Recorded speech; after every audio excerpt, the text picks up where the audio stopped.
पढ़ेंगे diesel mechanic trade के second chapter second unit व्यावसायिक सुरक्षा स्वास्थ्य एवं ऊर्जा संरक्षण के बारे में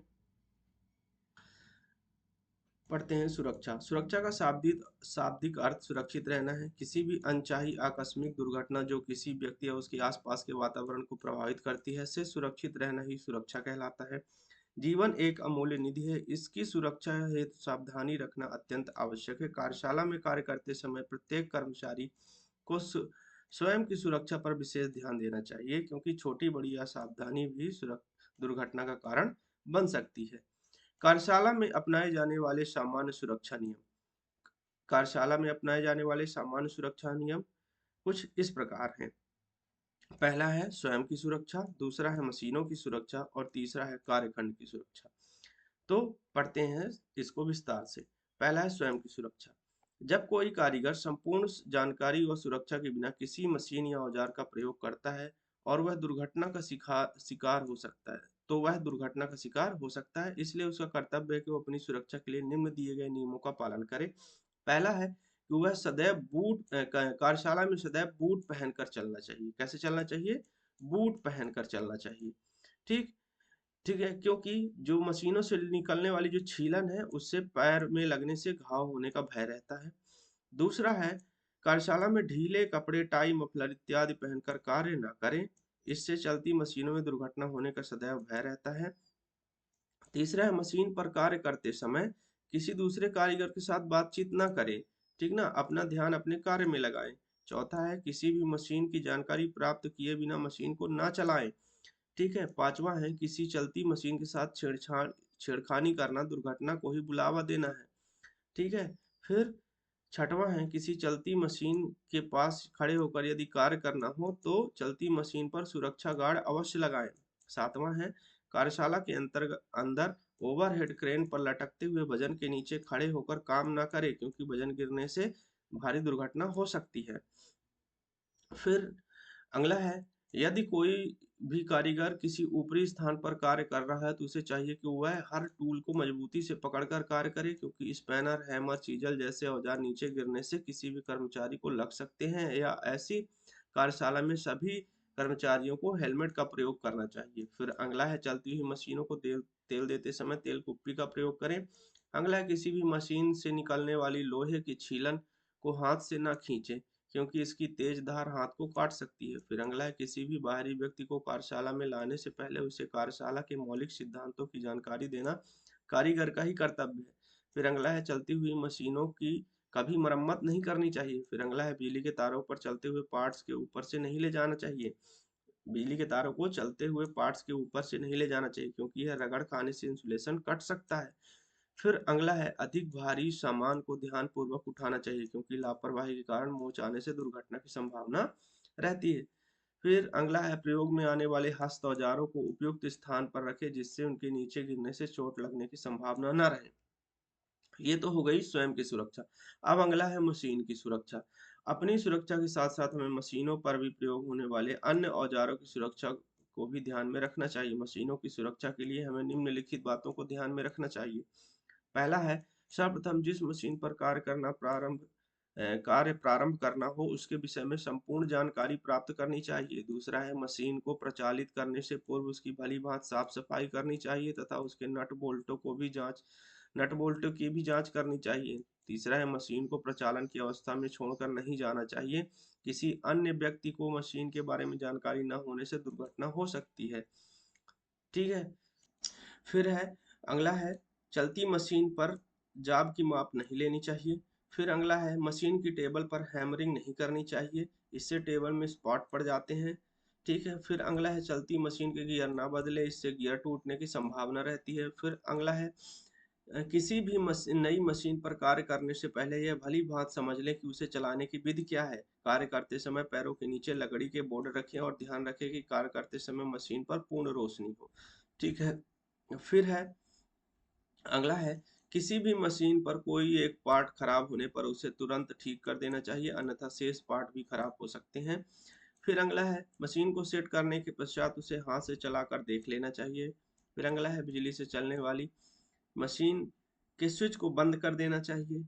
फिर ये 11वां नंबर है मशीन का स्विच बंद करने के पश्चात उसे हाथ से रोकने का प्रयास नहीं करना चाहिए। फिर अगला है 12वां, मशीन पर कार्य करते समय किसी से बातें नहीं करनी चाहिए। अगला है कार्यखंड की सुरक्षा। मशीनों मशीनों की सुरक्षा के साथ साथ यह भी महत्वपूर्ण है कि कारीगर को कुछ मौलिक बातों का ध्यान रखा जाए जो कार्यशाला में हो रहे कार्य तथा कार्यखंड के लिए लाभदायक हो। कार्यशाला में कार्यखंड की सुरक्षा से संबंधित विवरण निम्नलिखित हैं। पहला है, किसी भी जाब को किसी भी जाब को मशीन पर बांधने से पहले जाब की आकृति के अनुसार उसकी सही क्लैंपिंग का प्रबंध करना चाहिए। दूसरा है, जाब की को भली भांति मशीन पर बांधने के पश्चात सही कटिंग टूल का प्रयोग करना चाहिए। ठीक है। फिर तीसरा है, जाब को बनाते समय जाब की माप के लिए उसकी सूक्ष्मता के अनुसार ही साधन अपनाया जाए, जैसे रफ माप के लिए स्टील रूल तथा सूक्ष्म माप के लिए माइक्रोमीटर, वर्नियर कैलिपर इत्यादि। फिर अगला है, चौथा है, जॉब को बनाने से पहले उसकी ड्राइंग को भली भांति समझ लेना चाहिए। पांचवा, किसी भी जॉब को ज्यादा मात्रा में बनाना है तो उसको बांधने के लिए सही फिक्सचर तथा माप के लिए आवश्यक गेज पहले से तैयार कर लेने चाहिए, जिससे जॉब को बनाने में कम समय लगे।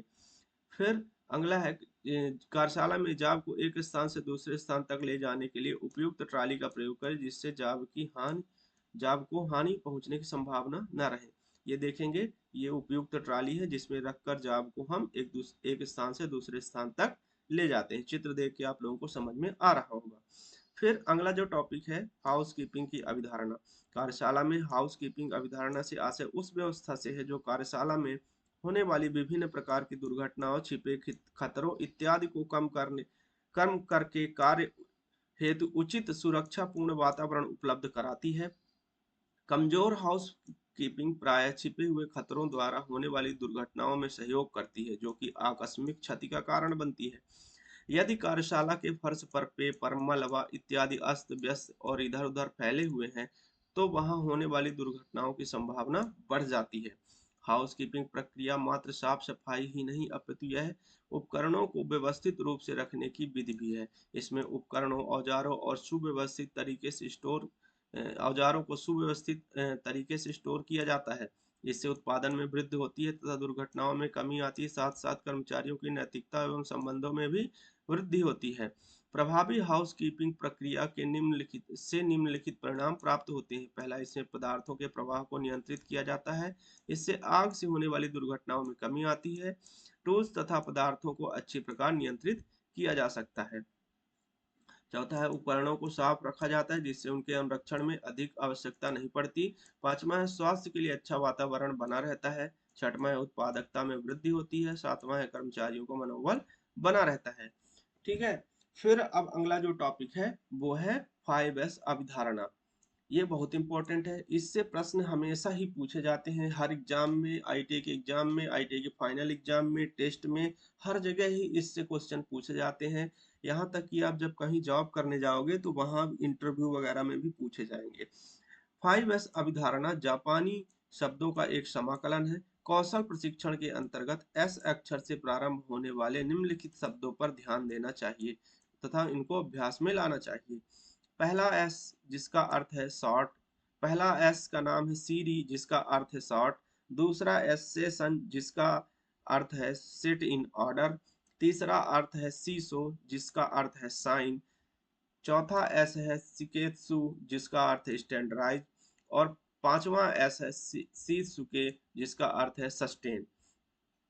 अब प्रश्न ऐसे पूछे जाते हैं कि जो ये एस, जैसे सीसो है तो सीसो का मतलब क्या हो सकता है, ठीक है ना, सिकेत्सु का मतलब क्या हो सकता है, सेशन का मतलब क्या हो सकता है। यह प्रश्न ऐसे भी पूछ लिए जाते हैं कि जो 5S है उसमें जो तीसरा एस है उसका क्या मतलब होता है, ठीक ना, या उस तीसरे एस को जापानी भाषा में क्या कहते हैं, या उस दूसरे एस को जापानी भाषा में क्या कहते हैं, है ना, या उस दूसरे एस का मतलब क्या होता है, यह सब पूछ लिया जाता है प्रश्न में। ठीक है, तो आइए हम विस्तार से पढ़ते हैं। पहला एस है शॉर्ट, मतलब सीरी। ठीक है, यह 5S का प्रथम एस है। यह उन अनावश्यक मदों को कार्य प्रणाली से अलग करता है जो वर्तमान उत्पादन की दृष्टि से आवश्यक नहीं, मतलब ऐसे अनावश्यक चीजों को छांटता है जो कि हमको अभी काम में आने वाले नहीं है। इसे रेड टैगिंग के नाम से भी जाना जाता है। संगठनों को सॉर्टिंग से कई लाभ है, जैसे बहुमूल्य फ्लोर क्षेत्र उपलब्ध, ठीक है ना, प्राप्ति, टूटे हुए उपकरण रद्दी, अतिरिक्त कच्चे माल की विलुप्ति आदि। दूसरा एस है सेशन। सेशन का मतलब है सेट इन ऑर्डर, ठीक है, क्रम निर्धारण। यह विधि सभी मदों को उचित रूप से व्यवस्थित करती है ताकि सरलता के साथ उनकी लेबलिंग की जा सके। यह विधि तभी कामयाब हो सकती है जब 5S का प्रथम स्तंभ साठ के द्वारा अनावश्यक मध्यकार क्षेत्र से अलग कर लिए गए हों। सतहों को रंगना, लेबल स्थापित करना, कार्य क्षेत्र एवं स्थानों की रूपरेखा तैयार करना आदि सेट इन ऑर्डर विधि के अंतर्गत आते हैं। फिर जो तीसरा एस है वो क्या है, सीसो। सीसो मतलब साइन, चमकाना। यह विधि कार्य क्षेत्र एवं मशीनों की स्वच्छीकरण विधि से संबंधित है। स्वच्छ वातावरण में कार्य करने से कार्यकर्मी किसी यंत्र में हुई खराबी को आसानी से देखकर समझकर उसका निवारण कर सकते हैं। संगठन प्रायः साइन स्तंभ को प्रारंभ करने से पहले साइन लक्ष्य असाइनमेंट विधियों तथा उपकरणों आदि को स्थापित करते हैं। चौथा एस है जिसको बोलते हैं स्टैंडर्डाइज, और इसको जापानी भाषा में क्या कहेंगे, सिकेत्सु। क्या कहेंगे, सिकेत्सु मतलब स्टैंडर्डाइज, ठीक है। चौथा एस 5S के तीनों स्तंभों को पूरा करने के बाद अगला स्तंभ मानकीकरण है, जिसके अंतर्गत कार्य क्षेत्र में एक सर्वोत्तम प्रक्रिया का मानकीकरण किया जाता है। इस विधि के अंतर्गत उस प्रक्रिया का मानकीकरण किया जाता है जो पूर्व में तीनों स्तंभों को कायम रखती है। इस विधि के अंतर्गत निम्न 3 चरण शामिल होते हैं। पहला है 5S साठ सेट इन ऑर्डर और साइन की कार्य जिम्मेदारी प्रदान करना। दूसरा है 5S कार्यों को एक नियमित कार्य के रूप में समाकलित करना।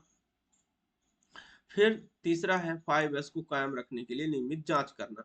अब जो अगला अंतिम एस है उसको बोलते हैं शीतसुके मतलब सस्टेन, है ना, शीतसुके मतलब सस्टेन, है ना मतलब बनाए रखना। यह सबसे कठिन एस है। इसका उद्देश्य उचित रूप से सही विधियों एवं प्रक्रियाओं को कायम रखना है। यह विधि नई वर्तमान स्थिति एवं संगठन के कार्य क्षेत्र मानक को परिभाषित करने के प्रति केंद्रित है। इस स्तंभ को बिना बाकी सारे स्तंभों की उपलब्धियां ज्यादा दिनों तक नहीं रह पाती। इस स्तंभ के बिना बाकी सारे स्तंभों की उपलब्धियां ज्यादा दिनों तक नहीं रह पाती। इस स्तंभ के लिए कई उपकरण हैं जो निम्नलिखित हैं। पहला है संकेत एवं पोस्टर, दूसरा है समाचार पत्र, तीसरा है प्रदर्शन समीक्षा तथा विभागीय भ्रमण। अब आइए इस जो इस चैप्टर है यूनिट 2 के सबसे इम्पोर्टेंट टॉपिक को पढ़ते हैं, सुरक्षा संकेत।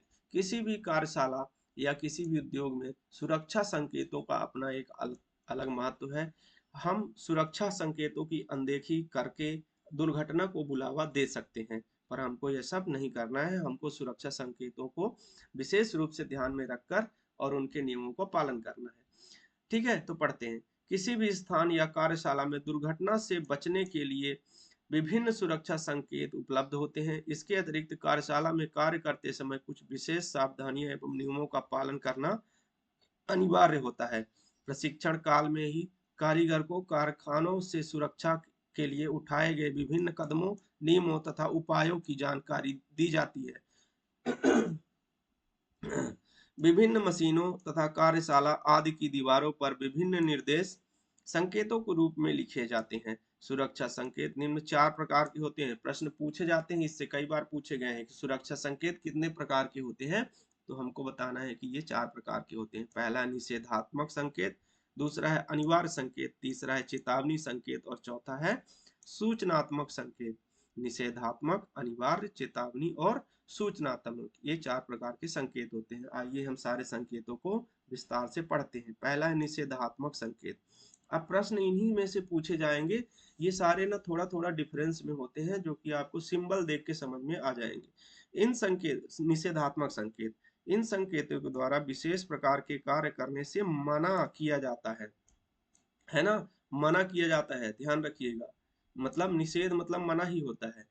यह संकेत वृत्त के आकार के ये संकेत लाल रंग के बॉर्डर तथा क्रॉस बार और सफेद बैकग्राउंड वाली काली आकृति के द्वारा बनाए जाते हैं। अब देखेंगे यहाँ, ये देखेंगे, ये लाल रंग के बॉर्डर है, ठीक ना, उसमें क्रॉस भी लिखा है, इसका बैकग्राउंड सफेद है और ये जो सिंबल है ये काला रहेगा, ठीक है।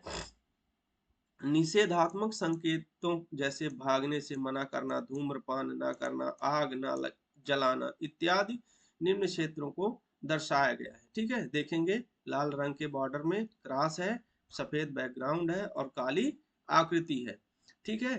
तो ये हो गए हमारे निषेधात्मक संकेत। अब दूसरे जो संकेत हैं वो है अनिवार्य संकेत, मतलब ये मैंडेटरी है सबके लिए कि ये करना ही है।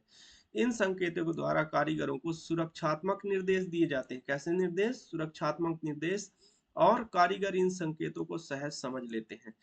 अब ये संकेत नीली पृष्ठभूमि, ठीक ना, मतलब इनका बैकग्राउंड कैसा होगा, ये वाला हिस्सा नीली पृष्ठभूमि पर सफेद संकेत द्वारा, अब ये वाला संकेत कैसे है, सफेद है, दिख भी रहे हैं, ठीक ना, वृत्त के आकार के बने होते हैं, ठीक ना, देखेंगे गोल गोल है, वृत्त के आकार के बने होते हैं।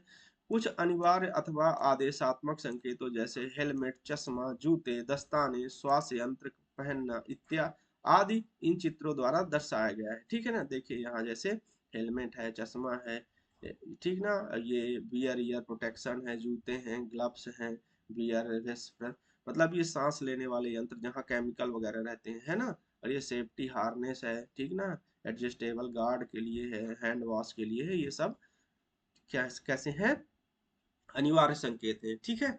फिर अगले हैं चेतावनी संकेत। इन संकेतों के माध्यम से चेतावनी दी जाती है। ये संकेत त्रिभुजाकार होते हैं तथा इनको पीली पृष्ठभूमि पर काले रंग की आकृति द्वारा प्रदर्शित किया जाता है। कुछ चेतावनी संकेतों जैसे आग का भय, बिजली के झटके का भय, विषैला पदार्थ, विस्फोटक पदार्थ का भय आदि को अग्र पृष्ठ पर चित्रों में दर्शाया गया है। देखो ये कैसे होते हैं संकेत, ये संकेत त्रिभुजाकार होते हैं और इनको पीली पृष्ठभूमि, मतलब बैकग्राउंड कैसा होगा, पीली पर काले रंग की आकृति में दर्शाया गया है। देखो, अब देखो ये त्रिभुजाकार है और इनका बैकग्राउंड कैसा है, पीला है, और ये वाला हिस्सा ये काला है, मतलब जो सिंबल बने हुए है ना, risk of fire, risk of electric shock, ऐसे करके कई सारे संकेत हैं, ठीक ना। अच्छा, ये सारे संकेत दिखा के क्वेश्चन भी आ जाते हैं कि इन संकेत का क्या मतलब है, ठीक है ना। तो ऐसे क्वेश्चन ये नीचे वाला नहीं लिखा रहेगा और पूछ लेगा कि इन संकेत का क्या मतलब है, तो आपको इसको अच्छे से स्क्रीनशॉट लेके लिख लेना है, ठीक है ना, और इनका मतलब जब भी कभी परीक्षा में आएगा तो बता देना है ना। जैसे ये फायर से संबंधित है ना, ये इलेक्ट्रिक शॉक से, ये टॉक्सिक हैजार्ड, लेजर बीम, बहुत सारे हैं। आप सब लोग इसका स्क्रीनशॉट लेके अच्छे से वो कर लीजिएगा, लिख लीजिएगा। फिर अगला जो महत्वपूर्ण संकेत है वो कैसा है, सूचनात्मक संकेत। इन संकेतों द्वारा विविध प्रकार की सूचनाएं दी जाती हैं। ये संकेत वर्गाकार होते हैं। इन्हें हरी पृष्ठभूमि, इनका जो बैकग्राउंड होगा वो हरा होगा, हरी पृष्ठभूमि पर सफेद रंग की आकृति या सफेद पृष्ठभूमि पर लाल रंग की आकृति द्वारा प्रदर्शित किया जाता है। कुछ सूचनात्मक संकेत जैसे प्राथमिक उपचार की सुविधा, आपातकालीन दरवाजा, प्रतीक्षा स्थल आदि को इन चित्रों में दर्शाया गया। अब प्रश्न ऐसे ही पूछे जाएंगे कि ये संकेत कैसे होते हैं, ठीक ना, तो कैसे होंगे, वर्गाकार होंगे, हरी पृष्ठभूमि पर सफेद रंग की आकृति या सफेद पृष्ठभूमि पर लाल रंग की आकृति होगी, ठीक है। यही अपने को समझना है, इन्हीं से प्रश्न पूछे जाते हैं, ठीक है। जैसे ये है इमरजेंसी डोर का है, ड्रिंकिंग वाटर का है, वेटिंग प्लेस का है, इमरजेंसी फोन का है, फर्स्ट एड अवेलेबल। अब ये संकेत दिखा के भी हमसे प्रश्न पूछे जाते हैं, है ना, पूछ लिए जाते हैं कि ये किस प्रकार का संकेत है, और हमसे यही नहीं बन पाता क्योंकि हम इनको अच्छे से बनाए नहीं होते या लिखे नहीं होते, पढ़े नहीं होते, ठीक है। अगला जो टॉपिक है, हमारा जो टॉपिक है वो है दुर्घटना से, ठीक ना। कारखानों में विभिन्न प्रकार की मशीनों पर निरंतर कार्य चलते रहते हैं। सामान्य विभिन्न माध्यमों के द्वारा एक स्थान से दूसरे स्थान सामान विभिन्न माध्यमों द्वारा एक स्थान से दूसरे स्थान पर लाया या ले जाया जाता है। कहीं तेल पड़ा रहता है तो कहीं स्क्रैप, कहीं वेल्डिंग होती है तो कहीं तेजाब द्वारा पिकलिंग। कारीगर एक स्थान से दूसरे स्थान पर कार्य बस शीघ्रता से आते जाते रहते हैं। इन सभी के कारण कारीगरों के जीवन को पग पग विविध प्रकार का खतरा बना रहता है। थोड़ी सी असावधानी दुर्घटना का कारण बन सकती है। सावधानी को ध्यान में रखकर कार्य करने से दुर्घटनाओं को टाला जा सकता है। अतः प्रत्येक कारीगर को कारखानों में उपलब्ध सुरक्षा साधनों का पूर्ण ज्ञान होना चाहिए। ठीक है। अब दुर्घटना किन कारणों से होती है, हमको वो समझना है। दुर्घटना के कारण: असावधानी: कारखाना में होने वाली अधिकतर दुर्घटनाएं असावधानी के कारण होती है। कार्य करते समय कार्य की चिंता के साथ साथ कारीगर को अपनी तथा दूसरों की सुरक्षा का भी ध्यान रखना चाहिए। दूसरा, अरुचि है ना, रुचि ना होना: कभी कभी कारीगर कार्य में रुचि खो बैठता है। ऐसे समय में दुर्घटना होने की संभावना अधिक हो जाती है। रुचि न होने के कारण कई हो सकते हैं, जैसे कोई पारिवारिक समस्या, फैक्ट्री से पैसा ना मिलना या अपूर्ण मिलना, ठीक ना, कई प्रकार के हो सकते हैं। या गलती के कारण डांट पड़ जाना, किसी से झगड़ा हो जाना, मतलब किसी भी कारण बस रुचि ना हो। फिर दूसरा है जल्दबाजी: कारखाना मालिक के दबाव के कारण या अपने अधिक लाभ के लिए कारीगर आवश्यकता से अधिक जल्दी करता है, जिस कारण दुर्घटना होने की संभावना बढ़ जाती है। फिर अगला है अज्ञानता: अज्ञानता के कारण भी दुर्घटना हो सकती है। जिस उपकरण के बारे में पूर्ण जानकारी ना हो उसे छेड़छाड़ नहीं करनी चाहिए। कभी कभी अपनी झूठी शान दिखाने के लिए कारीगर ऐसा कार्य करने लगता है जो दुर्घटना का कारण बन सकता है। फिर अगला है उत्सुकता: उत्सुकता मनुष्य मानव स्वभाव में बसी है, परंतु इस पर कारखानों में कार्यरत कारीगरों को अंकुश लगाना चाहिए, क्योंकि ज्यादा उत्सुक व्यक्ति जल्दी दुर्घटना का शिकार बन सकता है। फिर अगला है असुरक्षित हस्त औजार: कई कारखानों में मशीनों का रख रखाव ठीक न होने के कारण मशीनें असुरक्षित अवस्था में प्रयोग होती रहती हैं, जो एक दिन अवश्य ही दुर्घटना का कारण बन सकती है। इस प्रकार असुरक्षित हैंड टूल से भी दुर्घटना हो सकती है, जैसे हैंडल फटा हुआ हथौड़ा या फाइल या मशरूम हेड चीजर, ठीक है ना, ये सब दुर्घटना के कारण है। फिर अगला है असुरक्षित लेआउट: कारखानों में विभिन्न मशीनें स्थापित करते समय उनके लिए पर्याप्त स्थान छोड़ना चाहिए। कई बार अपर्याप्त स्थान होने के कारण दुर्घटना घट सकती है। ठीक है। फिर अगला है काम करने का गलत तरीका: अनजाने में कई बार कारीगर काम करने का गलत तरीका अपना लेता है, जैसे बिना हैंडल के रेती से फाइल करना, चलती मशीन में तेल देना इत्यादि, है ना। फिर अगला है स्वच्छता की कमी: इस वजह से भी दुर्घटना हो जाती है। साफ फ्लोर या मशीन को की ठीक प्रकार से सफाई न होने के कारण भी दुर्घटना हो सकती है, जैसे तेल पर पैर स्लिप होकर कहीं भी ठोकर लग जाना इत्यादि, ठीक है ना। फिर है अनुशासन की कमी: अनुशासन न होने के कारण भी कर्मचारी आपस में हंसी मजाक करने लगते हैं और इसी हंसी मजाक में कई बार दुर्घटना हो जाती है। अगला है असुरक्षित पहनावा: ये सबसे इंपॉर्टेंट है, असुरक्षित पहनावा।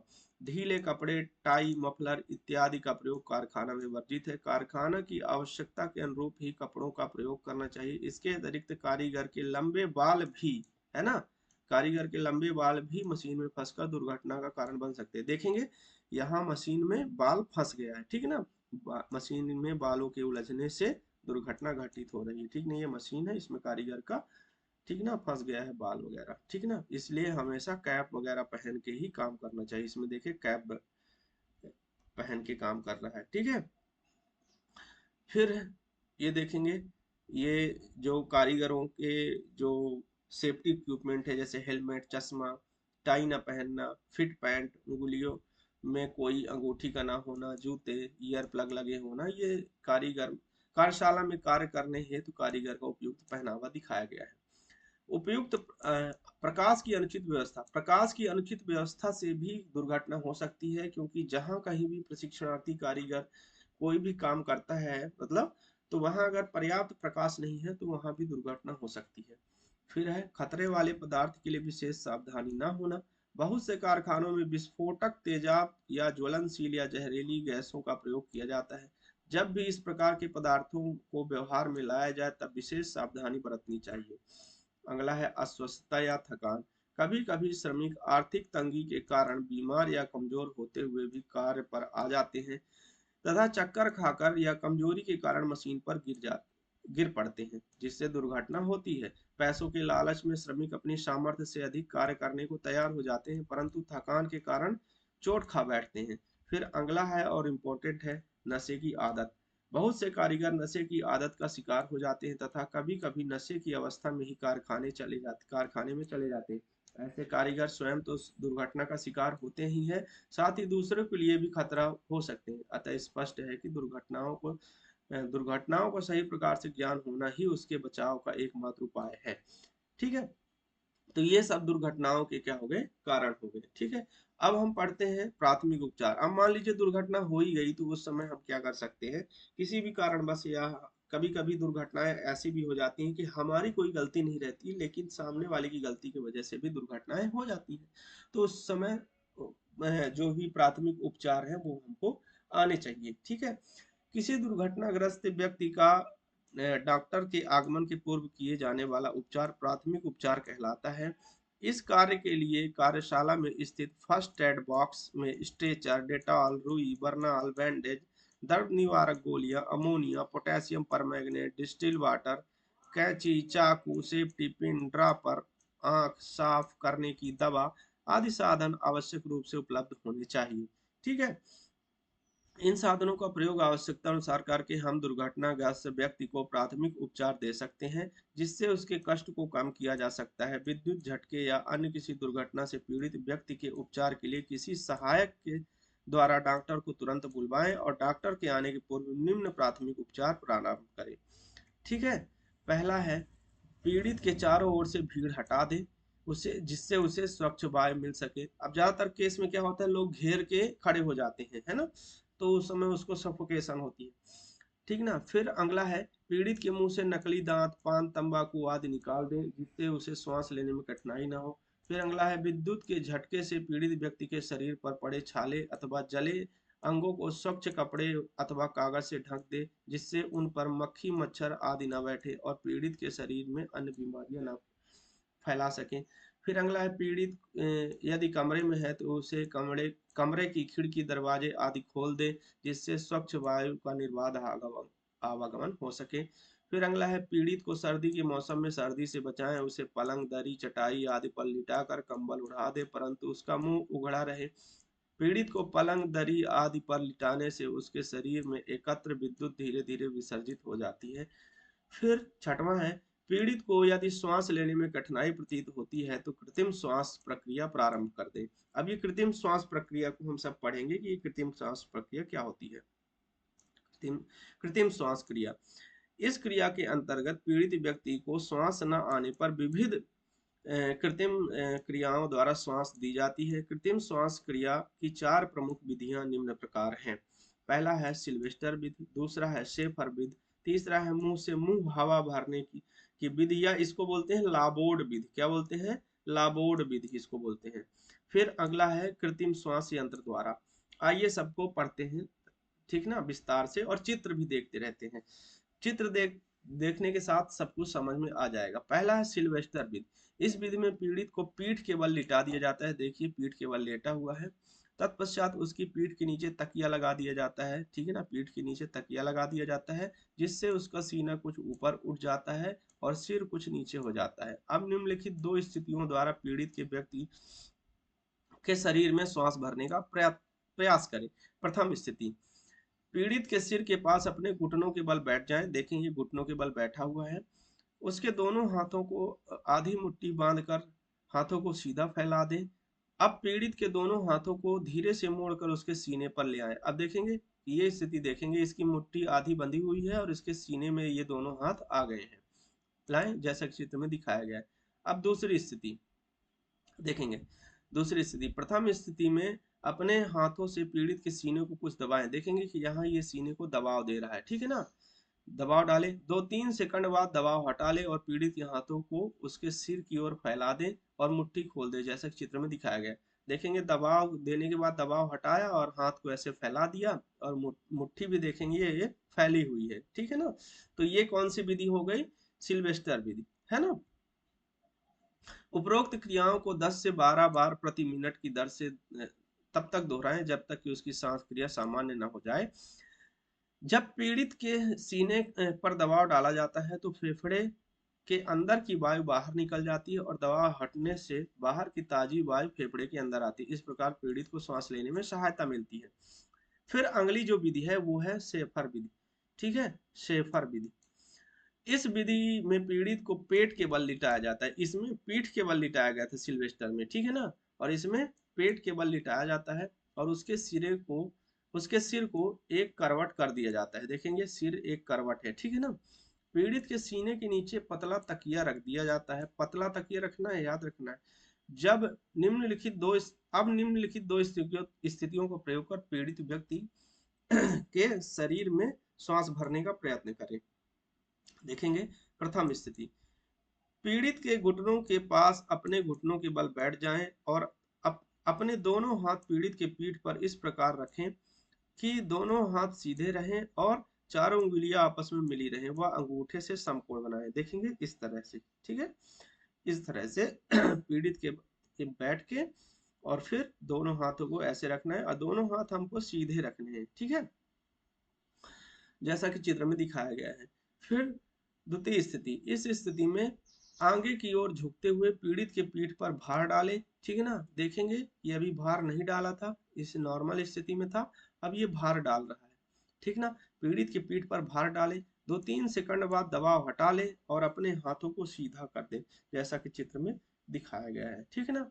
ये भार डालेगा और फिर ऐसी स्थिति में आ जाएगा, फिर ये भार डालेगा, फिर ऐसी स्थिति में आ जाएगा, ठीक है।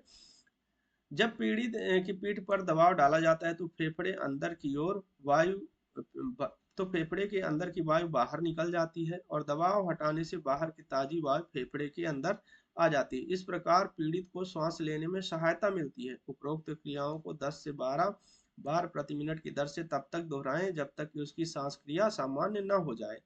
फिर जो अगला है वो है मुंह से मुंह में हवा भरना, ठीक है। इस विधि में पीड़ित के मुंह से मुंह में हवा भरकर श्वसन क्रिया पूर्ण की जाती है। इसको हम लाबोड विधि भी कहते हैं। कौन सी विधि? लाबोड विधि, है ना। लाबोड विधि भी इसको कहते हैं। क्वेश्चन बहुत ज्यादा इससे पूछे गए हैं। मुंह में हवा भरने की विधि को लाबोड विधि कहते हैं, ठीक है। अब इसमें मुंह से मुंह हवा भरने की प्रक्रिया को समझेंगे कैसे होती है। प्रथम स्थिति, ठीक है ना, पीड़ित को पीठ के बल लिटा दें। अब पीड़ित के पीठ के नीचे तकिया आदि लगा दें जिससे कि उसका मुंह थोड़ा पीछे की ओर लटक जाए, जैसा चित्र में दिखाया गया है, ठीक है। ये देखेंगे तकिया लगा हुआ है, ठीक है। द्वितीय स्थिति में पीड़ित का मुंह अच्छी तरह से साफ कर लें। अब उसके खुले मुंह पर महीन कपड़ा रख कर एक हाथ से उसकी नाक बंद करके अपने मुंह से उसके मुंह में बलपूर्वक झटके से हवा भरे। यह ध्यान रखें कि हवा बाहर ना निकलने पाए और उसके फेफड़े कुछ फूले। हवा को बाहर निकलने के लिए अपना मुंह हटा लें। उपरोक्त क्रिया 10 से 12 बार प्रति मिनट की दर से तब तक दोहराते रहें जब तक कि उसकी श्वास क्रिया सामान्य न हो जाए। बलपूर्वक झटके से हवा भरते समय पीड़ित के फेफड़े फूलते हैं और ताजी वायु अंदर जाती है। मुंह हटा लेने से अंदर की वायु बाहर निकल आती है। इस प्रकार पीड़ित को सांस लेने में सहायता मिलती है, ठीक है। उपरोक्त तीनों विधियों में तीसरी विधि अधिक प्रचलित होती जा रही है क्योंकि यह विधि तुरंत प्रारंभ की जा सकती है। इसके साथ ही यह एक प्रभावशाली विधि है। इसे लंबे समय तक जारी रखने की आवश्यकता नहीं होती, जबकि प्रथम एवं द्वितीय विधि को एक एक घंटे से भी अधिक समय तक जारी रखना पड़ सकता है। मुंह से में हवा भरने की प्रक्रिया को निम्न चित्र द्वारा दर्शाया गया है। ये चित्र देखेंगे, ये ऐसे है, मुंह से मुंह में हवा भरने की प्रक्रिया को दर्शाया गया है, ठीक है। फिर जो चौथा जो कृत्रिम श्वास यंत्र है, प्रक्रिया है कृत्रिम श्वास यंत्र द्वारा। ये देखेंगे एक कृत्रिम श्वास यंत्र है, ठीक है ना। इसमें रबड़ वाल्व है जिससे वायु अंदर और बाहर जाती है, ठीक ना। वायु का आउटलेट ये है, ठीक है। देखेंगे कैसे होता है। श्वसन श्वास यंत्र द्वारा पीड़ित व्यक्ति को श्वास देने के लिए चित्र में दर्शाए गए यंत्र का प्रयोग किया जाता है।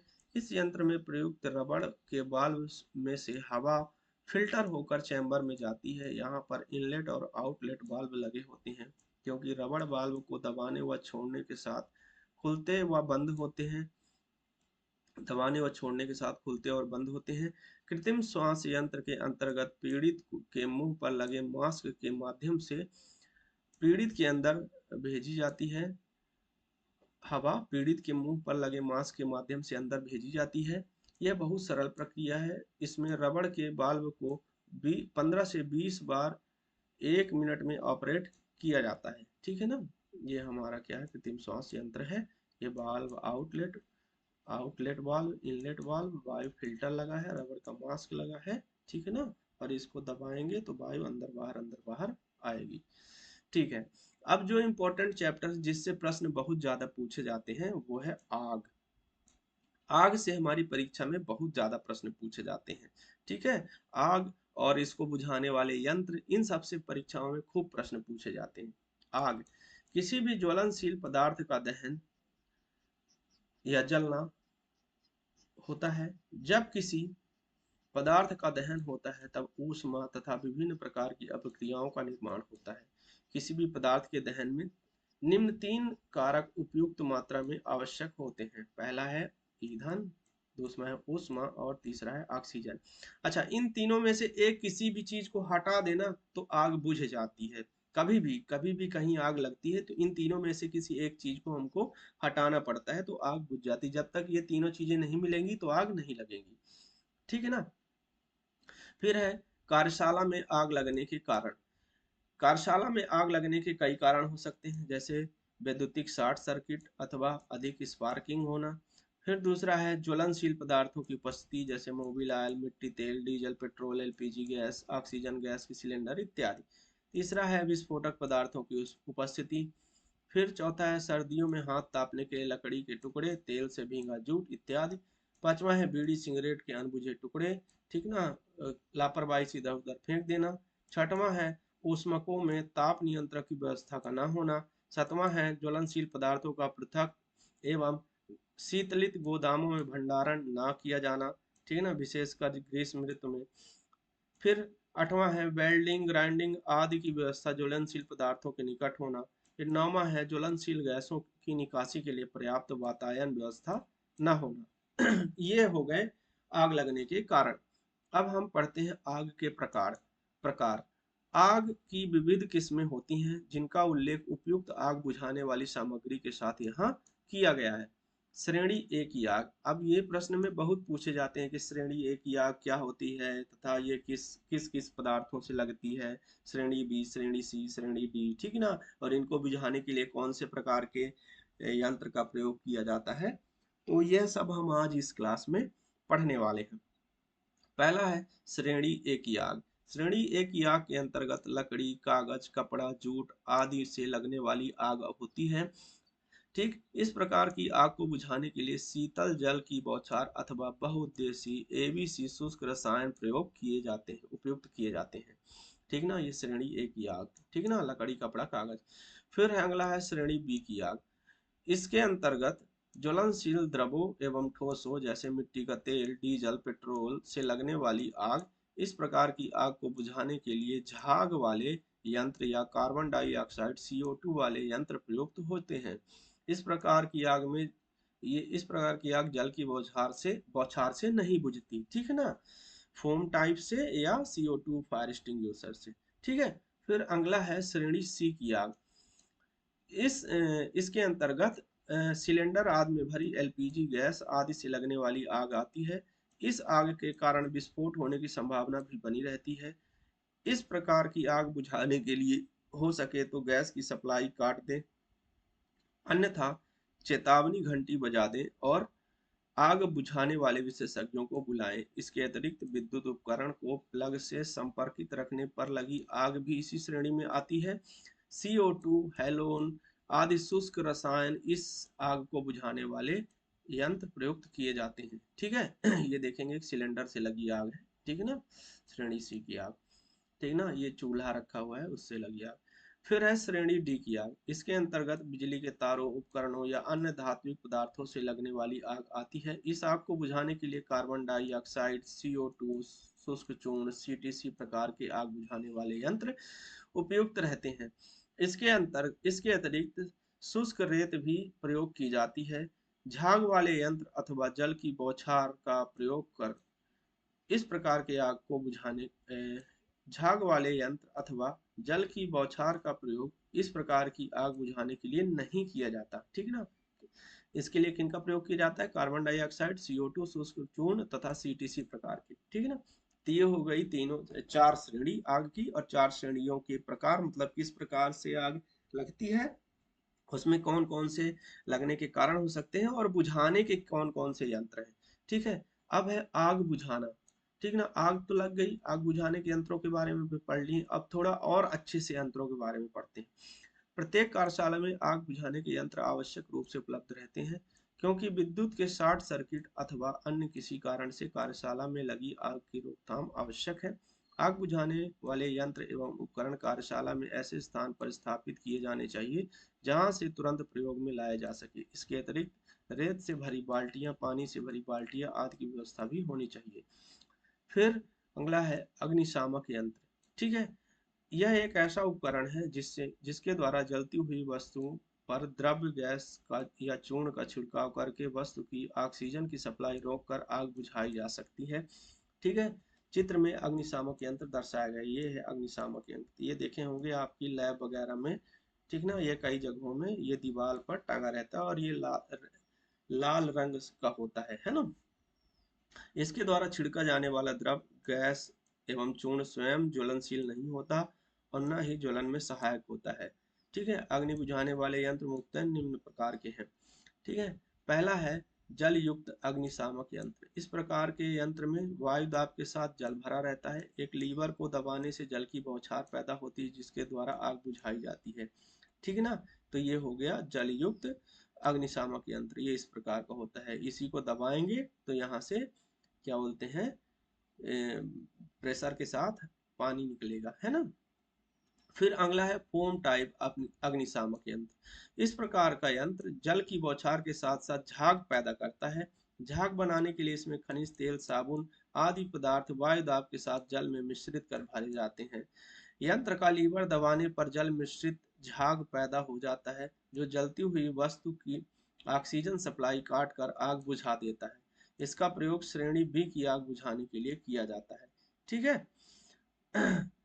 इस यंत्र का प्रयोग पेट्रोल से लगी आग बुझाने के लिए भी किया जाता है। ठीक है ना। फिर अगला जो है ये देखेंगे, ये फोम टाइप यंत्र है। ठीक है ना। इसमें लिखा भी रहता है फोम टाइप, या ABCD ऐसा करके श्रेणी भी लिखी रहती है। ठीक है। फिर अगला है शुष्क पाउडर टाइप अग्निशामक यंत्र। इस प्रकार के यंत्र में जल के स्थान पर वायु दाब के साथ चूर्ण भरा होता है। यह चूर्ण ज्वलनशील नहीं होता, ना ही ज्वलन में सहायक होता है। यंत्र के लीवर को दबाने पर चूर्ण जलती हुई वस्तु की ऑक्सीजन सप्लाई रोककर आग बुझा देता है। इसका प्रयोग श्रेणी डी की आग बुझाने के लिए किया जाता है। यह यंत्र भी गैस कारतूस अथवा भंडारित दाब प्रकार का हो सकता है। यह है शुष्क पाउडर जो टाइप का अग्निशामक यंत्र या फायर एक्सटिंग्विशर। फिर अगला है कार्बन डाइऑक्साइड टाइप अग्निशामक यंत्र। इस प्रकार के यंत्र में sodium bicarbonate NaCH3 CO3 NaHCO3 घोल भरा होता है। यह एक कांच की बोतल में एक कांच की बोतल में गंधक का तनु अम्ल H2SO4 भरा होता है। बोतल के ऊपर एक धात्विक प्लेट इस प्रकार लगाया जाता है कि यंत्र को उल्टा करके फर्श पर पटकने पर कांच की बोतल टूट जाती है, जिससे बोतल में भरा अम्ल सोडियम बाइकार्बोनेट के संपर्क में आ जाता है। दोनों पदार्थों में रासायनिक क्रिया के फलस्वरूप तीव्रता से कार्बन डाइऑक्साइड गैस उत्पन्न होती है, और इसे हम निम्न रासायनिक समीकरण से समझ सकते हैं। देखें, ये 2NaSCO3 प्लस H2SO4 मिलके बनाते हैं Na2SO4 plus 2H2O plus 2CO2। ठीक है ना। कार्बन डाइऑक्साइड गैस ज्वलन में सहायक नहीं होती और जलने वाली वस्तुओं की ऑक्सीजन सप्लाई काट कर आग बुझा देती। इसका प्रयोग श्रेणी डी अर्थात वैद्युतिक तारों, उपकरणों आदि में लगी आग को बुझाने के लिए किया जाता है। यह है CO2 टाइप अग्निशामक यंत्र। फिर अगला है कार्बन टेट्राक्लोराइड टाइप अग्निशामक यंत्र। इस प्रकार के यंत्र में कार्बन टेट्राक्लोराइड CCl4 अथवा क्लोरोब्रोमोडाई फ्लोरोमीथेन, ठीक ना, BFC नामक द्रव्य वायु दाब के साथ भरा हुआ होता है। यंत्र का लीवर दबाने पर वायु मिश्रित द्रव की वाष्प का छिड़काव प्रारंभ हो जाता है। इस यंत्र का उपयोग सामान्यतः सभी प्रकार की आग बुझाने के लिए किया जाता है। यह द्रव जलती हुई वस्तु को ढक लेती है और उसकी ऑक्सीजन की सप्लाई काटकर तुरंत ही आग बुझा देती है। इसे हैलोन टाइप, ठीक ना, ये नाम इंपॉर्टेंट है। ट्राई इसे सी टीसी को हेलोन टाइप अग्निशामक यंत्र भी कहते हैं। ये प्रश्न में कई बार पूछा गया है, तो आप लोग इसको थोड़ा सा ध्यान से नोट कर लीजिएगा, ठीक है। इस यंत्र के द्वारा उत्पन्न वाष्प जहरीली होने के कारण विशेष कर घिरे हुए स्थान या इन्हें खुले स्थानों पर ही रखा जाता है। इस प्रकार के अग्नि बुझाने वाले यंत्र विशेष रूप से विद्युत उपकरण में प्रयोग करने के लिए उपयुक्त एवं सुरक्षित है ना। ये है सीटीसी वाला। फिर अगला है रेत से भरी बाल्टियां। कारखानों के अंदर अग्नि बुझाने के लिए विभिन्न यंत्र लगे रहते हैं, परंतु कार्यशाला के बाहर लाल रंग से पेंट की हुई बाल्टियां सूखी रेत में भरकर रखी जाती हैं। इन बाल्टियों पर संकेतात्मक रूप से अग्नि लिखा रहता है। इनका प्रयोग विद्युत से लगी आग को बुझाने के लिए किया जाता है। फिर आग से संबंधित सुरक्षा एवं सावधानियां। पहला है बिजली से आग लगने पर यथाशीघ्र मेन स्विच बंद कर दें। तेल या मोम से लगी आग को बुझाने के लिए पानी का प्रयोग न करें, इसके लिए फोम फायर एक्सटिंग्विशर का प्रयोग करें। तीसरा, यदि आग कमरे में लग जाने के कारण आवश्यकता हो तो बैठ कर जाएं। यदि आग लगे कमरे में जाने की आवश्यकता हो तो बैठ कर जाएं। आग्नेय पदार्थों के भंडारण स्थल पर धूम्रपान निषिद्ध कर दें। कार्यशाला में ज्वलनशील पदार्थों को कूड़ेदान में ही डालें। छठवां, आग लगने पर शोर मचाकर सभी को सूचना दें। सातवां, कोई भी छोटी सी आग भयंकर रूप धारण कर सकती है, तो इसे प्रारंभ में ही काबू पाने का प्रयत्न करें। आग लगने पर तुरंत ही फायर ब्रिगेड या उच्च अधिकारियों को सूचित करें, ठीक है। तो ये हो गए हमारे आग लगने के कारण। अब अन्य सुरक्षा नियम, जैसे प्रयुक्त इंजन ऑयल का सुरक्षित निस्तारण, ठीक है। दूसरा है विद्युत के लिए सुरक्षा नियम। फिर तीसरा है इंजन के बिखराव का सुरक्षित निस्तारण। ये इतने ज्यादा इंपॉर्टेंट नहीं है, इनसे बहुत ज्यादा प्रश्न भी नहीं पूछे जाते हैं, ठीक है। फिर अगला है विषाक्त पदार्थों को का सुरक्षित निस्तारण। इनसे भी बहुत ज्यादा प्रश्न नहीं पूछे जाते हैं। मैंने जिनसे बहुत ज्यादा प्रश्न पूछे जाते हैं उन सभी टॉपिक को विस्तार से आप सबको पढ़ा दिया है। फिर अगला है भार उठाने वाले यंत्रों का सामयिक जांच, मतलब ट्रॉली, जैक, बैरो व्हील, फोर्क लिफ्ट, छोटी क्रेन, इन सब की ना समय समय पर क्या करते रहना चाहिए, जांच करते रहना चाहिए, जिससे कि ये सही से काम कर सकें और कोई भी भार उठाने में दुर्घटना न हो, ठीक है। फिर वाहन चलाने को अनुमति, ठीक है, ये इंपॉर्टेंट है, इसको हम थोड़ा सा पढ़ लेते हैं। वाहनों की रोड या वर्कशॉप में जांच की आवश्यकता होती है। इसमें वाहन को चलाकर देखा जाता है कि उसके लिए एक अनुभवी ड्राइवर की आवश्यकता हो उसके लिए एक अनुभवी ड्राइवर की आवश्यकता होती है। ड्राइवर के पास वैध लाइसेंस आवश्यक होना चाहिए। उच्च प्रदर्शन वाले वाहनों को टेस्ट करने की जिम्मेदारी सबसे पहले कौशल एवं अनुभवी ड्राइवर को ही देनी चाहिए। इसके अतिरिक्त ग्राहकों को वर्कशॉप में वाहनों को चलाने के नियमों के बारे में सचेत एवं जागरूक करना कार्यालय की जिम्मेदारी है, ठीक है। भारत में पुराने वाहनों में प्रत्येक 1 वर्ष में फिटनेस प्रमाण पत्र लेना तथा नए वाहनों को प्रत्येक 2 वर्ष में फिटनेस प्रमाण पत्र लेना अनिवार्य होता है। इस कार्य हेतु वाहनों की टेस्टिंग निम्न प्रकार से की जाती है। वाहनों की टेस्टिंग, प्रयोगशाला में वाहनों की टेस्टिंग के लिए एक विशेष मशीन का प्रयोग किया जाता है जिसे हम डायनमोमीटर कहते हैं। इस मशीन पर रोलरों पर वाहन के ड्राइव पहियों को रखा जाता है, जिससे मशीन द्वारा वैसी स्थिति उत्पन्न की जाती है जैसी स्थिति रोड पर वाहन के चलने से उत्पन्न होती है। वास्तविक वास्तविक स्थिति उत्पन्न करने के लिए ऊर्जा को रोलरों पर इस प्रकार समायोजित किया जाता है कि वाहन पर वास्तव में हवा का दबाव और भार का असर भी पड़ रहा हो, ठीक है।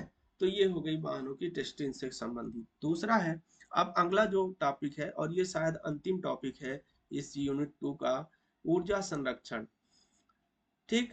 आज के औद्योगिक युग में मनुष्य विकास के नाम पर दिन प्रतिदिन प्राकृतिक संसाधनों का उपयोग कर रहा है, जिसके परिणाम स्वरूप प्राकृतिक संतुलन बिगड़ गया है।